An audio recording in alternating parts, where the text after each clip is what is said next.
Anong gagawin natin kapag umaatake ang ating mga kaaway? Pagdating po sa banal na kasulatan, kapag tayo po ay inatake ng mga kaaway, hindi po state of lawlessness ang ating pong ipairal o martial law, kundi ang ating pong ipairal ay ang ating matibay na panghahawak sa kapangyarihan at kalakasan ng ating Panginoon. Hindi sa ating sariling kamay, hindi sa ating sariling lakas, kundi sa lakas at kapangyarihan ng ating Diyos. Kaya nang sinabi sa Ephesians chapter 6 verse 10 to 11, nang sabi dito ni Pablo sa mga mamamayan, sa kahuli-hulihan patuloy kayong magpakalakas sa Panginoon at sa kapangyarihan ng kanyang lakas. Isuot ninyo ang buong kasuotang pandigma ng Diyos upang kayo'y makatagal laban sa mga pakana ng diablo. Ibig sabihin, huwag tayo magpabaya sa ating sarili, kundi lagi nating isuot yung kapangyarihan kaloob ng Diyos sa atin. Ang kapangyarihan ng Diyos, ang kanyang lakas, hindi sa ating sariling mga lakas. At ngayong umaga, nais po kayong dalhin sa isa pong kasaysayan sa banal na kasulatan na kung saan makapagbibigay sa atin ng leksyon anong dapat natin gawin kapag umaatake ang kaaway. Ito po ay sa 2 Kings chapter 18. 2 Kings chapter 18. Babasahin ko lang po yung ilang bahagi ng kabanatang ito. Ngunit atin pong susuyurin ang buong kabanata at ilang bang mga kabanata upang maunawaan natin ang kasaysayan sa buhay po ni Haring Hezekiah. Basahin ko lang po ang ilang portion, verses 17 to 20 ng 2 Kings 18. Ito po yung pinadala ni Sennacherib ang mga taong ng Haring Assyria para lusubin muli itong si Haring Hezekiah. Ganito ang sabi sa 17. Isinugo ng hari ng Assyria ang Tartan, ang Rabsaris, at ang Rabsake na may malaking hukbo mula sa Lachish patungo kay Haring Hezekiah sa Jerusalem. At sila'y umahon at nakarating sa Jerusalem. Nang sila'y makarating, sila'y pumasok at tumayo sa tabi ng daluyan ng tubig ng mataas na tipunan ng tubig na nasa salansangan patungo sa parang na bilaran. Nang matawag na nila ang hari, lumabas kanila si Eliakim na anak ni Hilkias na siyang katiwala ng bahay, at si Sebna na kalihim, at si Joa na anak ni Asaph na tagapagtala. At sinabi ni Rabsake sa kanila, sabihin ninyo kay Hezekiah, ganito ang sabi ng dakilang hari, ang hari ng Assyria, sa ano ninyo ibinabatay ang pagtitiwala ninyong ito? Iyong sinabi, ngunit mga salitang walang kapuluhan, may payo at kalakasan sa pagkikipagdigma. Ngayon, kanino ka nagtitiwala na ikaw ay maghimagsik laban sa akin? Ito yung panawagan ng kaaway na lumuso kay Haring Hezekiah. So lahat tayo bigyan ng tulong sa Panginoon. Nalangin ito ang dalihan. Panginoon, ay namin magtiwala sa aming sarili. Nais namin ipakita niyo, itinaw ninyo ang mga leksyon sa kasaysayang ito na amin pong maibabatay sa buhay namin sa kasalukuyan. Tulungan niyo kami, Panginoon, ang dapat namin gawin kapag umatake ang aming mga kaaway sa aming buhay. Ang aming dalangin sa pangalan ng Panginoon Yesus. Amen.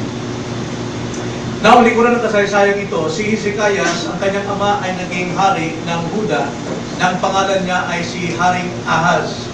No? Si Ahaz. Si King Ahaz, siya yung pinaka-evil and wicked king sa Judah. Napakasama niya, sapagkat siya ay lumalaban sa Diyos at hindi niya sinusunod ang kautusan ng Diyos, kundi siya ay nagrebelde at ginagawa niya ang lahat ng karumalduman na ginagawa ng mga Gentiles. Ito ay makikita natin sa chapter 16, verse 2 to 4. Sa ilang mga talata lamang gusto kong linawin. Ganito ang buhay ng ama ni Hezekiah. Si Ahaz ay 20 taon nang siya'y magsimulang maghari at siya'y naghari sa loob ng 16 na taon sa Jerusalem. Hindi siya gumawa ng matuwid sa mga mata ng Panginoon ng Diyos na gaya ng ginawa ni David na kanyang ninuno. Sa halip, siya'y lumakad sa landas ng mga hari ng Israel, maging ang kanyang mga anak na lalaki ay pinaraan sa apoy, ayon sa mga karumal-dumal na kaugalian ng mga bansa na pinalayas ng Panginoon mula sa harapan ng mga anak ni Israel.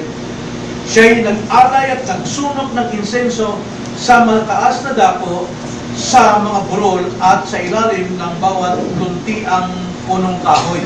Nung mapapansin natin, pati yung mga anak na kanyang inihandog doon sa apoy, ibig sabihin, pinapatay niya at inihandog, inaya niya masunog yung kanyang anak upang siya sumamba sa kanyang sinasambang Diyos. Ganyan kalupit, ganyan katindi ang pagkasama at evil, wicked itong si Haring Ahaz, bagamat alam natin na walang maaaring uupo sa trono, sa kaharian ng Huda o sa Israel na hindi kalooban ng Diyos. So bali, ito po ay ginamit niya kanyang kapangyarihan para siya ay maglingkod sa ibang Diyos at ang kanyang mga anak ginagawa niyang sakripisyo. Ngunit mayroon din siyang anak na godly at ito ay ang siyang pumalit sa kanya, walang iba kundi si King Hezekiah. Tignan natin ang isang bahagi ng buhay ni Hezekiah kung sino siya. Chapter 18 verse 3 to 5. Ganito. Siya'y gumawa ng matuwid sa paningin ng Panginoon ayon sa lahat ng ginawa ni David na kanyang ninuno. Kanyang inalis ang mga malataas na dako, winasak ang mga haligi, at binagsak ang mga sagradong poste. Kanyang pinagputol-putol ang ahas na tanso na ginawa ni Moises, sapagkat hanggang sa mga araw na iyon ay pinagsusunugan ito ng insenso ng mga anak ni Israel. Ito'y tinawag na Nehostan. Verse 5, siya'y nagtiwala sa Panginoong Diyos ng Israel at walang naging gaya niya sa lahat ng mga hari ng Huda pagkatapos niya o maging sa mga nauna sa kanya. Ito po ang naging anak ni King Ahaz. Pinapakita natin na ang bawat isa na tao sa ating buhay, sa buhay na ito, ay may kanya-kanyang sariling responsibilidad. Hindi dahil ang ama ay masama, ay maging masama na rin ang anak. Depende yun sa anak kung susunod siya sa hakbang ng kanyang ama. Ngunit, ang isang anak ay maaring putulin ang kasamaan ng kanyang ama sa magitan ng kanyang pagsuko ng kanyang buhay sa Panginoon. At yan ay nangyari kay Hezekiah. Lahat ng itinayo na dambangan ng kanyang ama, kanya itong binagsak, sinunog niya ito, at kanya itong sinira lahat. Kaya si Hezekiah at ang buong bayan ay tumanas po ng kasaganaan, katiwasayan, dahil ang Diyos ang nagahari sa kanila. Subalit, hindi dahil sila po'y nagkaroon ng kapayapaan ay panatag ng buhay, mayroon siyang kaaway. At sa katotohanan, itong si Hezekiah, siya po ay inatake ng kanyang kaaway 2 beses. Sa una, ito'y sa pangunguna ng king o hari ng Assyria sa Sennacherib. At binagsak niya ang Jerusalem, binagsak niya lahat. Kaya walang nagawa itong si Solomon, kundi siya ay humingi ng tulong sa ibang bansa, sa Ehipto. At kanyang hinubara ng mga ginto, ang kanyang ang templo upang bigay sa kanya. At nangyari na sila'y talunan. Pero hindi nagtagal, pinarusot na naman ni Haring Sennacherib ang ilang mga bansa para atakihin na naman itong si Nehemiah at ang kanyang kaharian. At muli silang niluso. Umatake na naman ang kaaway. Ano ngayon ang makukuha natin leksyon sa puntong ito, sa buhay ni Haring Hezekiah? Na dalawang bagay po ang gusto kong ipagdiinan sa atin dito. Actually, tatlong bagay po ang ating dapat tignan kung ano pong kahulugan nito. Unang-una po, ang pag-atake ng kaaway ay nagsisimula po sa banta. Hindi ito biglaan, kundi mayroon po talagang banta. Nagbabanta ito. Ito yung threat kay Hezekiah na lumalarawan sa bawat mananampalataya na ang problema, ang kaaway natin, ito ay mayroong mga banta. Gaya ng ating bansa ngayon. May mga banta po, no? Bagamat may mga peace process na ginagawa, pero mayroong bakbakan sa kabila ng proseso ng peace talks na ito. May mga banta pa rin. Sa panahon ito, ganun po ang nangyari. Natingnan natin ang mga bantang pamamaraan ng kaaway.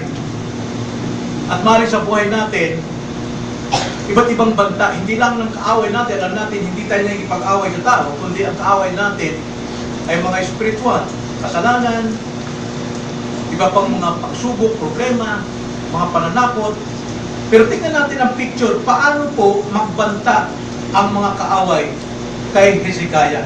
Ating basahin ito simula sa verse 17 ng ating text, 2 Kings 18. Tingnan nyo ang sabi sa verse 17. Gusto ko lamang itong tignan mga bahaging ito. Ang sabi dito sa verse 17, isinugo ng hari ng Assyria ang Tartan, ang Rabsaris, at ang Rabsaki na may malaking hukbo mula sa Lakis patungo kay Haring Hezekiah sa Jerusalem. At sila'y umahon at nakarating sa Jerusalem. Nang sila'y makarating, sila'y pumasok at tumayo sa tabi ng daluyan ng tubig ng mataas na tipunan ng tubig na nasa lansangan patungo sa parang ng bilaran. Ano po pinapakita dito? Grabe pong hukbo ang dumating. Ang ating pong kaaway, anumang kaaway natin, ang unang lang ginagawa ay nagpapadala sila ng banta. At ang banta, unang-una, ito po ay nagtatanim ng takot. Pananakot po ang dala rito. Pinakitang grabe ang kaaway. Ganon din tayo kung minsan, kapag mayroon tayong problemang dumarating, ang nakikita natin kung gaano kalaki ang problema at gaano karami ang mga nakakabit dito. Wala pong ibang layunin kundi pahinain po ang ating mga tuhod pagdating sa problema. At hindi lang yon. Verses 19 to 20, ganito ang sabi. At sinabi ni Rabsaki sa kanila, sabihin ninyo kay Hezekiah, ganito ang sabi ng dakilang hari, ang hari ng Assyria, sa ano ninyo ibinabatay ang pagtitiwala ninyong ito? Yung sinasabi, ngunit mga salitang walang kabuluhan lamang, may payo at kalakasan sa pagkikipagdigma. Ngayon, kanino ka nagtitiwala na ikaw ay maghibagsik laban sa akin? Ito yung mga pananalitang mahina na, natakot na ang bayan ng Israel, pero pinarurupok pa ang kanilang puso sa pamamagitan ng bantang ito. Yan po problema sa atin. Pinarurupok ang ating puso kapag ka umaatake ang ating kaaway. At hindi lang yan. 21. Narito ngayon, ikaw ay umaasa sa Ehipto, sa baling tungkod na iyon, natutusok sa kamay ng sino mang taong sasandal dito. Gayon si Paraon na hari ng Ehipto sa lahat ng umaasa sa kanya. Ano yung pinapakita rito? Pinahiya si Hezekiah sa kanyang paglapit sa haring Ehipto, nang mismo ang Ehipto daw ang siyang nakakasugat sa mga humihingi ng tulong sa kanya. Mahina, nakakatusok ng kamay. Ganito rin po ang nangyari sa buhay natin kapag mayroong problema, may banta na pinarurupok ang puso natin, pinapahiya tayo sa ating mga inaasahan. At hindi lang pinapahiya, verse 22, ngunit kung inyong sasabihin sa akin, kami ay umaasa sa Panginoon naming Diyos, hindi ba siya yung inalisan ni Hezekiah ng malataas na dako at ng mga dambana na sinasabi sa Huda at Jerusalem, kayo'y sasamba sa dambanang ito sa Jerusalem? Ito naman ay paninira. Saan kayo titiwala? Sa Diyos ninyo? Na dati sinasamba sa ibang mga taas na bundok, pero ngayon binagsak ni Hezekiah yan. Bakit kayo magtitiwala dyan? Pinabagsak ni Hezekiah, inalis lahat yung mga groto na yon. Ito ay paninira na naman sa pagkatao ni Hezekiah. Verse 23, halika ngayon, makipagpustahan ka sa aking Panginoong hari ng Assyria. Bibigyan kita ng 2,000 kabayo kung makakaya mong lagyan ng mga kabayo ang mga iyon. Ano namang klaseng paninira ito o banta? Ito'y panliliit sa kakayanan ni Haring Hezekiah at mismong bayan ng Jerusalem. Ang sabi nitong si Rabsakeh, halika, bibigyan ko kayo. Tingnan niyo kung gaano kayo kalaka. Bibigyan kayo ng 12,000 kabayo. Punuin ninyo yung sundalo. Ibig sabihin, wala pa kayong 200. Napakahina ninyo. Pagmamaliit ang kanyang ginagawa. Nararamdaman ba natin ito? Pwede ba na-identify ba natin ang sarili kapag may problema tayo? Nangliliit tayo, pinaghinaan ng loob, tapos napapahiya tayo sa ating mga ginagawa, at minsan minamaliit tayo. Alam nyo, ito yung paglalarawan ng Diyos sa bawat isa sa atin. Ganyan katindi ang dumarating na kaaway natin sa ating buhay. 24, sabi, paano mo may tataboy ang isang punong kawal mula sa pinakamahina sa mga lingkod ng aking Panginoon? Samantalang umaasa ka sa ito para sa mga karwahe at mga kabayo. Ang sinasabi nitong kalaban, kahit yung pinakamahina namin sundalo at yung pinaka-general mo dyan, hindi niya kayang talunin yung aking pinakamahina sundalo. Ganyan kayo kahina. So, grabe po talaga ang kasinungalingan nitong kaaway. Marami pong kasinungalingan. Alam niyo, sinusundan ko yung usapan ng peace talk, ano? Malay ko, ganun din ang nangyari kay Duterte. Pero may peace talk, noong araw pa yan, sa kung sino ang presidente natin. Pero habang nakipagpulong ng peace talk doon sa Geneva ba yun? Sa Norway. Pero ang galamay nila, pinapatay yung ating mga babae. Pinapatay nila, pinupugutan pa. Grabe! Puros kasinungalingan. Dapat matapos na ito. At walang ibang presidente maaaring tumayo at makagawa nito maliban sa presidente natin ngayon. Wala pang gumagawa niya. Lahat ng yan, panginginan loob, pawalang paniniwala, pagdilin lang, lahat na nila. Pero tanda natin, hindi taong kaaway natin. Ang ating pagkikipagdigma ay sa larangan ng espiritual. Tayo, Kristiyano. Ang kaaway natin si Satanas, kaaway natin ang mundo, at kaaway natin mismo ang ating sarili. Pero pinapakita rito ang larawan ng ating pagkikipagdigma bilang Kristiyano, nakikita natin sa kasaysayan ng banal na kasulatan kung paano binabagsak ang mga tao ng Diyos, paano pinahiya, paano pinararatangan, paano naghahari ang mga mayayabang mga kaaway na walang takot sa Diyos. Meron din po kalagayan ng ating pagsariling buhay bilang sa Kristiyano.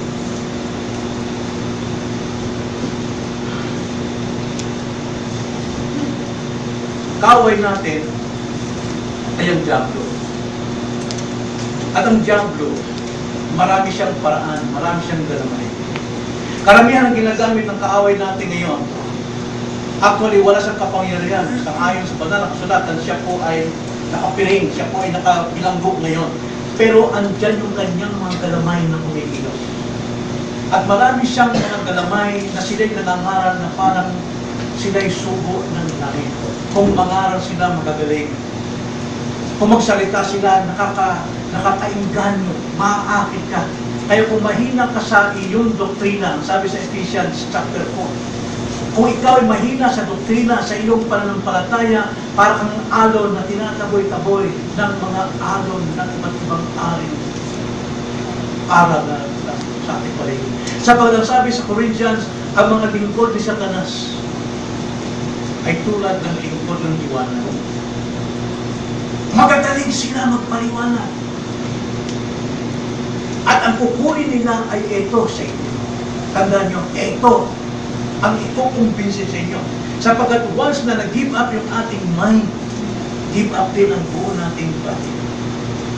Pero sa Panginoon, hindi ito ang ginagamit, ang target ng Panginoon, kundi ito, puso. Na ano man ang ating narinig, dapat dumating sa ating puso, sapagkat ang puso ang binatago ng Diyos. At kapag nabago ang puso na isang tao,